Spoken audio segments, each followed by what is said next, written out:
And well, cool. Well, I'll hop right into it. What's up, everybody? This is John Avila with Sound the Groove. Welcome to our quarantine tapes. This is volume 11. This is week 3. To kind of explain what's going on, basically, Groove, as a lot of you know, we book shows all across the country. We do stuff on both coasts and a little bit in between. And right now, we really can't book concerts. So we thought this would be a great opportunity to introduce you guys to some of the amazing artists that we work with. Today we are with New York fam, Spitfire, Jonathan from the Spitfire band. How you doing, man? I'm doing as much as I can, keep myself busy. Really weird time for everyone, but doesn't mean music has to fully stop. So just making my way with trying to make sure that I'm keeping active. I hear you, man. Well, cool. So to kind of explain to everybody, Spitfire is this amazing band that we work with in New York. We booked them at the Knitting Factory a couple times.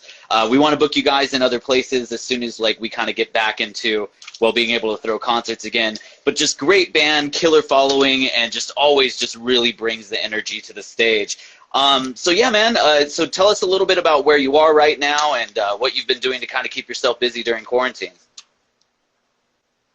For sure. So I'm in my hometown with my parents right now. Me, my guitarist, and my bassist all went to high school together, and my drummer's actually from a neighboring high school. We live in Rockland County, New York. It's a suburb about 45 minutes to an hour outside of New York City. That's where we're based out of when we're not all at college. And kind of keep ourselves kind of occupied during this time. What we've been trying to do is we all have sound equipment and stuff. I myself used to actually book shows in my hometown, so I have all the PA stuff recycled that I'll have. I have a board that lets me do USB inputs to it. So what I've been doing is trying to do a bunch of remote tracking for a new album. So that's cool. We've been working on just getting new songs under our name. We've got about 5 songs-ish about ready, so we're halfway through, and hopefully we have a new album before the world opens back up. That's the goal. Sick. Right on, man. So you guys have just been just recording and whatnot. Real fast, are you connected to your Wi-Fi right now, or are you using your phone signal? I am. I just want to make sure we can hear you properly while you're talking. A little. I don't know why.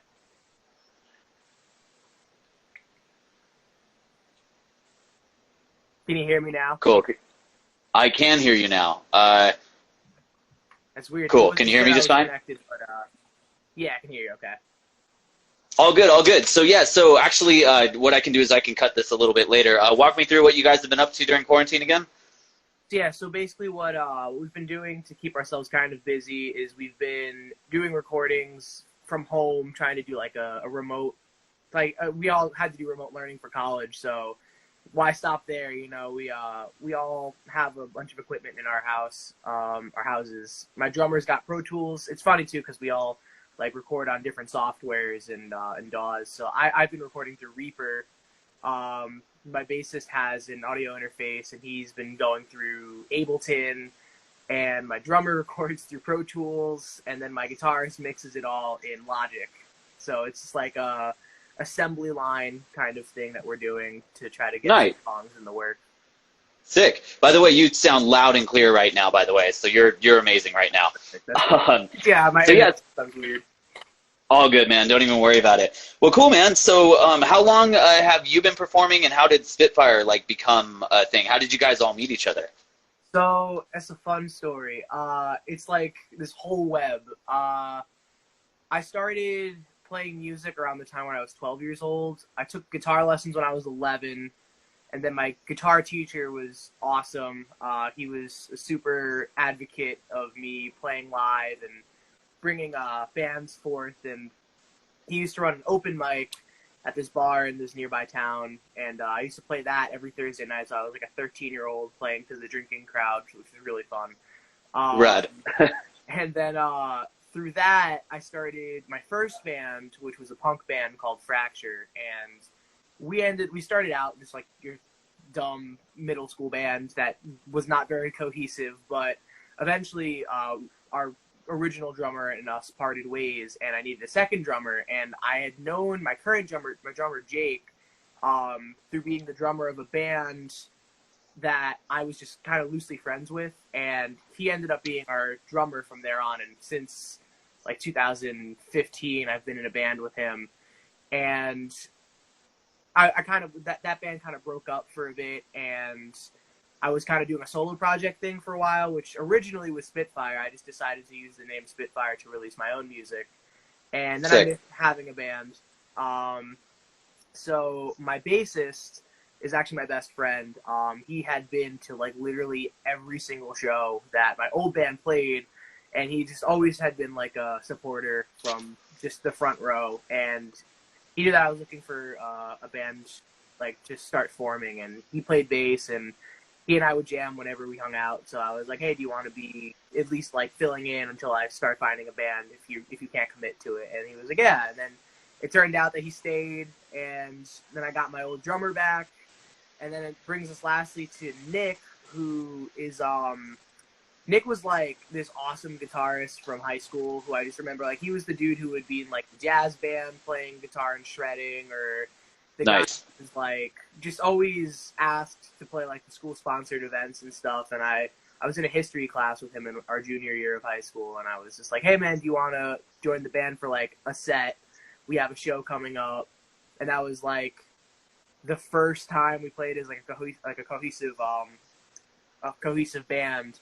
And we did like a mini tour after that, and I asked him, I'm like, so how'd you like playing with us after that first show? And he was like, it was great. When's the next one? And from there on, he's still been with us. Right on. Cool. Yeah, you guys are, and I do want to give a shout out to everybody, because I know because of the circumstances we can't all be together right now. So I definitely want to give a shout to Jake and to Nick and to Bulletproof Mike, which I can't get over how awesome that name is. I was actually, dude, I was listening to your guys', you were doing your own podcast, which, what's the name of your podcast? John's Basement. That's right, John's Basement. So in addition to Spitfire, John's doing his own podcast right now where he's featuring just artists, up-and-coming artists from different parts of the States, but it's called John's Basement. And you guys got to talking about Bulletproof Mike and how he kind of like hates the name. But there was this moment where like something like he said like, oh God, I hope I don't get shot. And you're like, dude, you're fine. You're bulletproof. Like, and I just like, I think I spit up my coffee in the middle of my bedroom. I was laughing so hard. But rad, man. So yeah. So for everybody joining in, again, Spitfire, phenomenal band. They're just packed with energy. We work with a lot of bands, but I can always count on you guys when I hit you up and I'm like, dude, I've got a really good feeling about this show. Like I get this. It's almost like we're kind of like the brains connect, and you're like, dude, I'm excuse my language, but I'm fucking in, you know. So, which is rad. So I really like working with you guys, and I can't wait to catch one of your shows once we, can start traveling again and start doing more. I did want to ask, because you guys do seem like you're all about putting on a show, who would you say like your biggest music influences are? Oh, that's awesome, because it's like, depending on who you ask in the band, it's going to be such a different answer, which is I think why it blends together so nicely. My personal biggest influences were, I love like the grunge era of the 90s. That's always been my favorite stuff. Videos of like Eddie Vedder from Pearl Jam climbing onto the ceiling if there was anything for him to latch onto, and then diving into the crowd. Like that's always been my favorite thing. One of my favorite things that I used to do back when my wireless guitar system worked. It doesn't work anymore. I have to get a new one. But I used to love to just like jump off the stage and mosh while playing guitar, because like I was just so inspired by the thought of just like the singer diving into the crowd and being one with the crowd. Because it shows, like, sometimes I feel like when you watch like a concert, you forget that it's real people on the stage. It's not like a movie. It's not this two-dimensional screen. And just having, like, I always loved watching, like, live performances from artists that kind of broke that barrier. And I always saw that with, like, Stone Temple Pilots. Scott Weiland is one of my favorites. Chris Cornell, it's his death anniversary today. But I always used to love watching anything to do with, like, Soundgarden, Stone Temple Pilots, even Nirvana, the whole grunge movement. Nice. Right on. Yeah, you're preaching to the choir here. I definitely, like, I've always just been about watching shows with just people that put on a show, like the whole showmanship aspect. We actually worked with a band called Boy Hits Car for a while, and the guy actually had, I believe it was like the world record for like the largest stage dive, where if you go on YouTube, like it's kind of horrific. Like I'm really glad that he was okay, but he climbs on top of these stacks on top of stacks, and he just like dives into the audience. I think I've actually seen that. That's actually crazy. Yeah, he's a really great guy, total surfer dude, you know. But and the way he describes it, he was like, he just says like, dude, I just kept climbing and climbing, and you know, it's not like, I mean, what are you gonna do when you're that high? What are you just gonna climb back down and let everybody down? So he's like, all right, I guess I'm going. Rad, man. So I did want to ask a little fun question I've been asking everybody, and I definitely wanted to ask you guys. What would you say is like the probably like the weirdest thing that's ever happened to you guys while at a show or on tour? Just like a weird story that you guys got. Definitely a few. So this is actually going to probably go back to my old band with me and Jake, because we've been together for a while. We used to play at this club in Brooklyn way back when I was a freshman. He was a sophomore in high school. This old club called the Grand Victory. It's not around anymore, unfortunately. Really cool place. I had a really awesome, small, but like dedicated punk scene. And Sick. just every time we played there, like I think we played like 3 or 4 times, but like each time there was always some weird shit happening in the crowd, and I loved it. And my favorite was, it was one time, like this stage was so small too. Like when I say it was like a broom closet, it felt like a broom closet. It was like the drum. Like Jake would have his kit behind me, and I had like maybe an inch to stand between like my pedal board and like the cinder block that like kept his drum from sliding. And I'm like right in the front playing guitar and singing. And as you can see, I wear these like really clunky rings. So back then it was actually this ring. I was playing guitar and this ring flew off of my finger in the middle of my song. Because I'm like, that sucks. Someone's going to take my ring. Oh well. Right. I'm like, yeah, I got to finish the song. So I'm still playing. And I literally kid you not, there's this dude in the front row wearing like a cosplay level Darth Vader helmet. And Rad. he picks up my ring, and I don't know, like he picks it up and he kind of looked at it for a second, and then he like understood because he saw the rest of the rings on my hand, and then he just like, I made what I assume was eye contact with his Darth Vader helmet, and he so quickly like slid the ring right back on my finger in the middle of the song. And I think in like some states I'm still married to Darth Vader, so that was a good time. Oh, that's sick. Oh man, that's did you talk to him at all after the performance? Never saw him again. He wasn't even there by the time we finished. That's why it's like wow. a fever dream. Like he disappeared after we finished our set. That's crazy. Wow. That's man, we gotta find an artist to somehow, sorry, my brain rambles like this. We gotta find an artist to somehow paint a picture of you rocking out and then a guy in a Darth Vader like mask just like sliding the ring back on your finger at some point. That would be featured in galas or somewhere or something like that. Right on, man. My favorite thing that's ever happened to me. That's pretty good, man. That's a really good one, man. Rad. Okay, cool. So and then kind of I was gonna ask you what the best show experience that you've ever had is, but your weirdest show experience might be the best show experience by hearing that. Know. Yeah, we've had some awesome stuff. So I mean, there's definitely like the weirdest shit, and then the cool shit was over this past summer we got to play the Pleasantville Music Festival. Rad. Which was to anyone who's not from New York, Pleasantville is like another suburb of New York City. So it's about like half hour, 40 minutes away from Manhattan. And the way we got that show was we won a Battle of the Bands. That was like a competition. So if you won, the first two, like first and second place, got to open up the music festival. So we ended up coming in, I think, second place. So we got to open up the party stage, but that meant that we got like VIP access to everything that was for like the big bands that were playing. So we opened up for Everclear and Soul Asylum, which are two huge 90s bands that like me, Jake, and Michael have listened to since we were like 6 years old. So that was cool.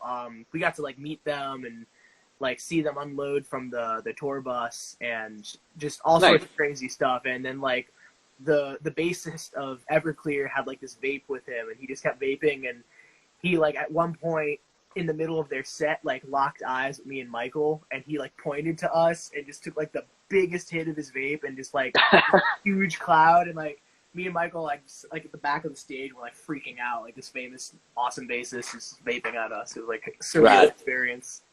That's awesome. Well, right on, man. Well, shoot. Well, while we have you here, so again, everybody, this is John from Spitfire, a great band that we work with in New York. We've been booking them at the Knitting Factory in Brooklyn. While we're kind of in quarantine and concerts aren't for a while, do you have anything that you want to announce? Anything that you'd like to promote while we're kind of just chilling for a bit? For sure. So yeah, I kind of mentioned it earlier. My bad. We're trying to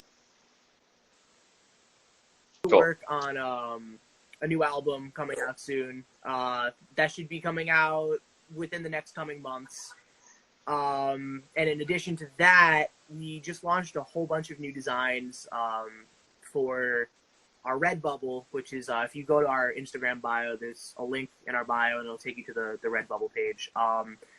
Trying to sell as many shirts as we can, get our name out there. All the money that's going to come from that is going to go towards us making a new album. And when the world opens back up, hopefully gas money for touring, because unfortunately we were supposed to do an East Coast tour in June, but being as it's May now and the world is still not where we thought it would be by May, it's not going to happen. But hopefully once we have it available to us, we'd love to do a tour of the East Coast. And honestly, if we're feeling ambitious, why stop at the East Coast? I'd love to do the full country before I turn 21. That's like my goal. Hell yeah. Yeah, we've actually helped some New York artists get out to California during their tours. There's been situations where actually a Brooklyn-based band just happened to be coming through California, and the same day that they were in town, we had somebody drop off one of our House of Blues shows, and I knew that our New York-based band was just in the area, and I just called them. I'm like, dude, come on through. Don't worry about tickets. We've got a full back line. Like, we'll buy you drinks all night. Just it's a masquerade party, so just be advised it's going to get a little weird. And they were like, we're down. So I'll definitely talk to you guys about that once you guys are setting up stuff.